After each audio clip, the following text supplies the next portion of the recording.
discovered my passion for baking, I'd say it started when I was a little kid.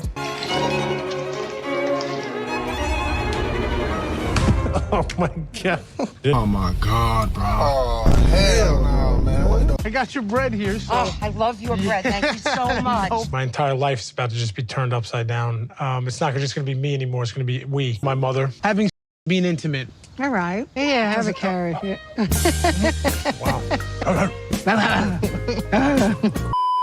Hey, you stench wench, and welcome back to another episode of 90 Day Fiancé. This week is episode 2. Now, guys, I'm really behind on schedule. Like, really behind. It is now Thursday, just 2 more days away from the new episode coming out. So, I'm gonna try to get this out by tomorrow. So, I'm just gonna quickly go through this episode, and honestly, not too much happened anyway. So, we're just gonna get right into it. We start out with Stevie, and she's on her way to go pick up Mahdi from the airport, and she's freaking out right now. She even brings an extra pair of clothes because for some reason when she drives over bridges it makes her really sick and nauseous, and she's scared she's gonna end up throwing up all over herself driving over this bridge. And those are not her only worries. She said she has some weird quirks that might end up scaring Mahdi off, like OCD and night terrors, and I guess thankfully, Mahdi got to experience one of those night terrors during the week that they were together. But she does realize that they haven't really got to live with each other or get to know each other. So she's scared that he might not like all the other quirks that come along with her. Now, Stevie is heading to the airport, and thankfully she drives over the bridge perfectly fine. And when they show this bridge, yeah, it was over some water, but I was thinking but it was just like straight across, just like a flat thing. But thankfully she gets over, she's not sick, but she's extremely nervous and worried because she says once Mahdi arrives here, there's no way for him to go back home, so they have to make this work. And she's hoping that the one week that they were together really solidifies their relationship, and that physical connection that they had translates over. It's probably not. Now she arrives at the airport, gets changed, and Mahdi lands, and of course it's a cute reunion, and this is where they introduced Mahdi. Now Mahdi is 26, and this is where I realized Stevie is 37, so they have an 11-year age gap already. But Mahdi's introducing himself, and he's from Iran, Tehran. Now Mahdi's completely happy that he's with Stevie. He says that she feels like home, and he's happy that he's in the US because he knows there's gonna be a better life for him here. But he's also torn because he left everything at home, his family, his friends, everything, and so he's just having so many emotions right now. He's not sure how to process it all. But Stevie and Mahdi hop in the car and start heading home. This is when he starts to see some of her quirks pop up. She's driving over the bridge and she's freaking out. She's getting real nauseous, and somehow he felt the fear in her eyes. Is that a bridge? Is this a bridge? Listen, why are you talking about it? It's not a don't bridge, ask. babe. Okay, well, let's not talk about it. I had never heard about being afraid of bridges or something like that, but I think it's super real. Like I can feel the fear in her eyes. Now they're driving through town and he is completely, mesmerized, culture shocked, but it's completely different from Iran. But they get to the hotel, he's getting cozy, and he is mesmerized by the American flag flying outside. And he said that he's never seen it that way, that it's always been beaten up, torn, thrown into the ground, and that they don't even have an American embassy, so he had to go to Ankara. But about this time, it looks like he's already having second thoughts of coming here, and starts talking about how his parents were crying when he was leaving, and that it just hurts because there's a high risk of him being arrested if he tries to go back. But he ends up asking her if he decided to go back home but there was no way for him to come back to America, would she be okay with that? But of course she just says that it would make her sad, but she can't stop him from doing what he wants to do. And now she's nervous that he is having second thoughts and that he's about to leave. Now we get back to Shekinah and Sarper, and in last episode they stopped right when he was about to give her the news. And boy really thought he was slick with this one. They didn't let me. They didn't permit me. You're kidding me. Mm-hmm. You have They said everything. it will be unfair to let you in Why? for American guys because I'm too handsome. Pink, orgasm, and K1. The 3 best things. in this life. But now that he's approved, he's now scared to tell his parents because they knew that he was applying, but they did not know that he got his interview. So Sarper and Shekinah go to see his parents, and he's just nervous because he is the only child. And in Turkey, the children tend to take care of their parents, and they're pushing up there, and they also have health issues. So he's nervous about this whole thing. But they arrive to his parents' house, and they have some light talk at first. But he goes ahead and tells them that he went to the appointment for the K1, and his mom is shocked. And the cousin is like, well, I mean, you did apply for it, so we figured this was happening. But they're shocked that he didn't say anything in the first place. But he tells them that his visa was approved. At first, his dad did look happy and was asking when he was leaving, and he told them soon. And his mom is not happy at all. And let me tell you, that's not the only bad news they get. His mom is already asking, when are you gonna come back? And he's like, well, I don't know. I have to stay there for at least 3 months. So just think of it as a 3-month vacation. Even tells them that he's not even gonna sell his car, won't rent out his apartment. And then the dad asks, so when are we going to the wedding? And hate to tell you, buddy, but you're not coming to that either. And the mom is about to swing on somebody. She shuts down right there. She is not okay. Now we go to Mark and Mina, and Mark is at his house setting up baby gates and baby proofing the house. Mina told him to do this months ago, and he should have known. He should have been done this months ago because they've been planning this, right? But he decides to do it the morning he has to leave to go get her. But dude continues to flex on all of us, and this guy said he's going to hop in his plane to go pick up Mina so she can not just drive into the home, but fly into the home. Let me hold it down. Now this is where we're introduced to Mina. She's from Paris, and she's 34. And she says the reason that she loves Mark is because any man could have taken her in, treated her like a princess, given her all the money in the world, but Mark gave her a family. But this is where this relationship starts to get a little rocky. Mina has a child with Mark, Maria, her 2-year-old, but she also has another child, Clayton, who's 9. Something happened with his passports, so she had to leave him back in Paris with her sister until all that paperwork and stuff goes through. So now Mark is stressed out that if Clayton is not able to come to America, that she's going to go back, which she should be. I don't understand this where people are just like a-okay with leaving their kid behind. I understand there's like a time, and I just can't imagine just being like, especially when you have 2 kids and you're like, I'ma just leave you here. Take all your kids, even if you have 9 kids, every single one of them needs to go. But Mina ends up arriving, and I think she even flew in on another private plane or something, because he didn't land at an airport. He landed at somebody else's house. And do you guys know people with airport strips at their house? Because I didn't know this was even legal. I didn't even know this was a thing. People could just have a plane and just fly it out from their house. But Mina, Mark, and Maria all have a cute reunion, but Maria's still sad that she had to leave her son. I don't know, maybe I'm being too harsh about the situation because I'm just not in this situation, but could you guys just leave your kid in a whole nother country? And I guess, yeah, they're with a trusted family member, they're with her sister, but even still, she was crying and saying like, oh, I lost a part of me. Like, if it is that much, like, and especially after she says that her and Clayton had a conversation, and he said that he was scared to lose her, and that she wasn't gonna come back for him, and that she just preferred Maria. That would have broken me right there. That would have twisted every fiber. No, I ain't going to no country for no man. My child is here. What? After that, after her just up and leaving, after her child said something like that, nah, hell to the no. But they fly home, and this is where we start seeing some of her Now, I ain't saying she a gold digger. Or am I? Am I?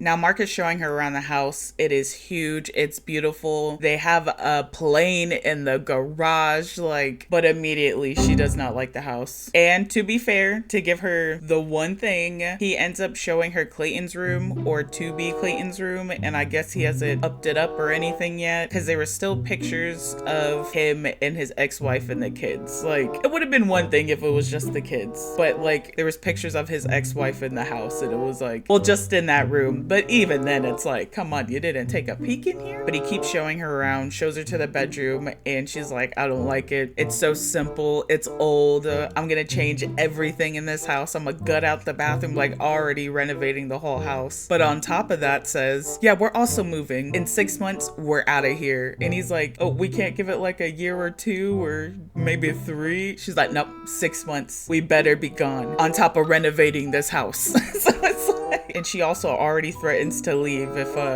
they don't leave because she's not going to quote unquote thrive in that house. Now we get to Juan and Jessica and they're waking up in the hotel and the kids are straight tweaking just as kids do. And Juan is tired, but he's not overstimulated yet. He's good. He's happy that they're comfy around him. And he goes on to explain that when he was a kid, his life was great. Everything was good. But when he was 8 years old, his dad passed away and his mom and brother had to pick up, go get jobs, find money. So he was left to figure things out on his own. So he's happy to be here and try to be a good dad and stepfather. But he has no clue what he's doing because he's never been around kids. But he's feeling pretty good about the whole situation. And he's also hoping at the second night they can get it on.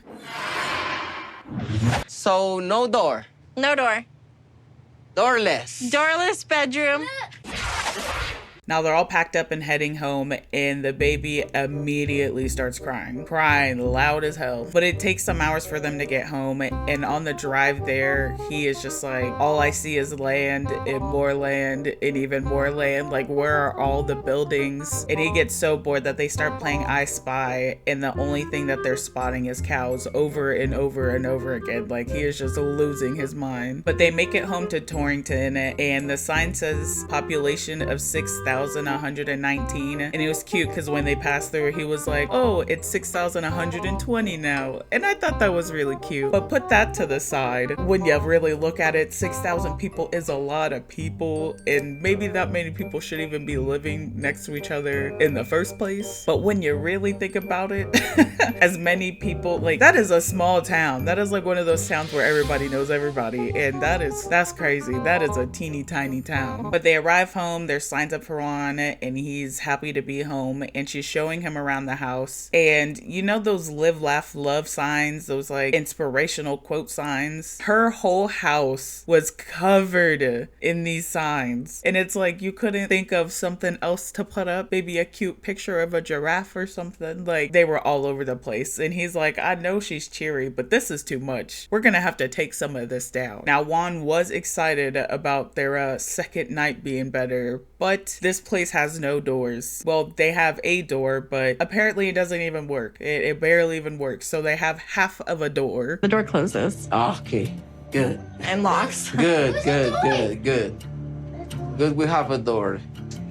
It doesn't work too good though. And Juan is like, we got to do something about this. We can't live like this. We need privacy. And Jessica is like, you know, when you become a parent, you have no privacy. This is just what parenthood is. And it's so funny because they go to lay down to go to sleep. I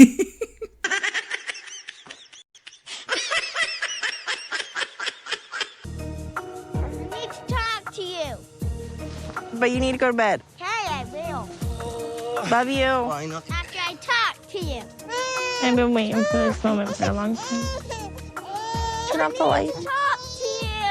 Now we get a new couple, Greg and Joan. Greg is 35 from Long Island, and his passion is to bake. So he goes around baking people's breads, and I don't know who got that head loaf, but this is why you can't eat everybody's cooking. But he has always had a passion for food and baking. He has an Italian background, so his family is constantly throwing parties, cooking for each other, doing the whole thing. And with that cycle, he got up to 480 pounds, and eventually he just wanted to turn his life around. And from 2017 to 2019, he lost over 200 pounds. But after his weight loss journey, it brought him to try to revamp himself. So he decided to go on a trip, and during that, he fell asleep on some guy's shoulder. And the guy he met was from Uganda, and he owned a safari company. So he invited him out, and while he was staying in the guest house, that's when he met Joan. Now they only talked for a little bit, and when he left, they never exchanged info. So for a whole year and a half after that, he just kept thinking about her and was so upset that he let her get away. away, but somehow, some way, she ended up finding him on social media, and from there they just headed off and never stopped talking. So he decided to go back to Uganda, spend more time with her, and on her birthday he proposed. Now everything is great, but Greg has one little problem. He still lives with his mother, and let me tell you, this is Colty Jr. He says that he's living with his mom for now, and they're possibly going to be living with his mom for another 1, 2, 3, maybe the next 50 years, because a starter home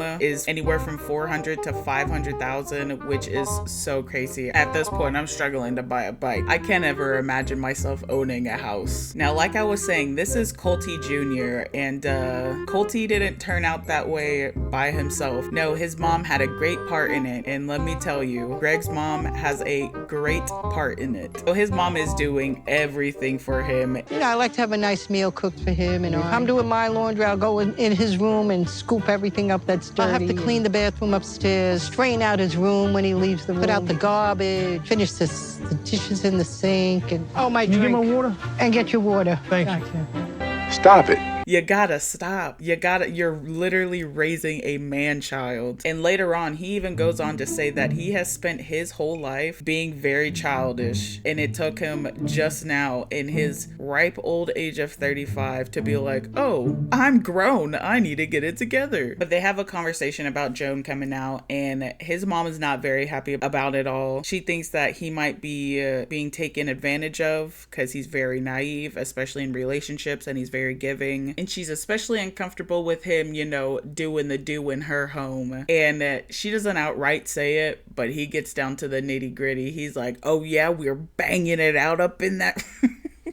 Stop it. So she asks him if they can have separate rooms, and he is not very happy about the situation. He's like, we're about to get married in 90 days anyway, so what is it 40, 50 days going to do? Like, we're gonna be in the same room. You're eventually going to hear it, Ma, so might as well hear it now. But at the end of the day, it's his mama's house, and he doesn't pay rent, so he just has to listen to what she says. And he is scared that Joan is gonna be very upset about it, and that he's gonna end up having to move them out, and that will drain his bank. Now, I was thinking, why doesn't he go and try to find a job? Because he has yet to say anything about trying to find a job. He's mostly just doing bread deliveries, and is apparently a part-time family/friend plumber. And to be honest with you, I do not think he knows what he's doing. I think the producers just put this together to give him an excuse to go talk to one of his friends. But he gets in the dishwasher, he's rattling around, he's like, oh yeah, this is real stinky. Oh yeah, the person that built this, they messed this all up. I don't even know what's going on down here. But he just closes up the dishwasher, doesn't even fix it, doesn't do anything. But him and his friend, of course, do the whole talk about Joan. He asks what she thinks about the whole situation.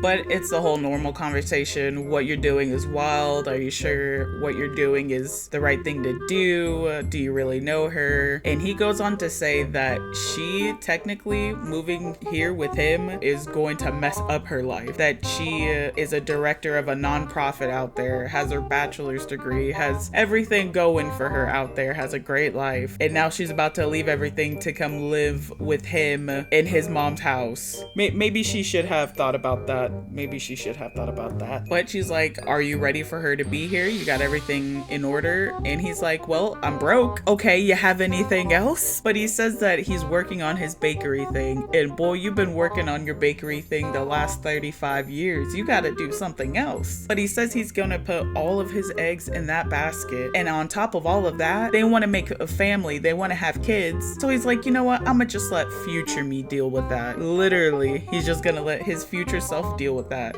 He's like, I'm gonna just let life play out and see what happens. But this is where he goes on to say that his whole life he's been a child, and that he's taking life more seriously, and that since he's been with Joan, that he is trying to do better. And it's so funny that he's saying all of this and he's trying to progress in life, but then also is like, you know what, I'm gonna just let the bakery thing play out. Let's see what happens. I'm not gonna do anything to get there, but let's just see what happens. I'm gonna keep breaking these head doughs. Do you, boo? You got got it. I believe in you. And that was the end of this week's episode. And I'm excited to see next week's because we get to start diving into the couples more. We even get to see the throuple. They get to go out and see Ani. So I'm excited.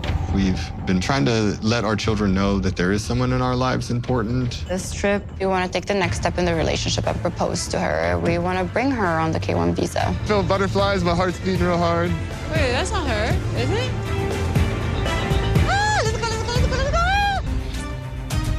I can't wait to take you to see the family.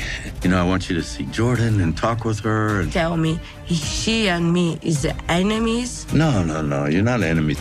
I send me snake, you know? You understand me? You don't come in the bed, okay? But now I have to go record the last resort, so I have to get out of here. And if you guys want to see that video, might as well hit the like and subscribe because it'll come right after. But as always, thank you guys for coming and watching. It's always appreciated. You guys have a beautiful day. Bye.